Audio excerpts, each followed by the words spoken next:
a hearing on evidence that a Waupaca County prosecutor that prosecutors want to use in an upcoming cold case double murder, that is.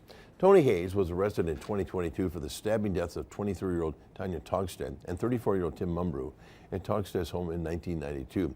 Haase was 21 at the time of the murders. Now, prosecutors believe Haase went to Togsted's home in a drunken stupor because he blamed her father for causing the snowmobile crash that killed his father 15 years earlier. In a motions hearing this week, a Waupaca County judge ruled that statements Haase allegedly made to investigators and palm print evidence can be used in the upcoming trial.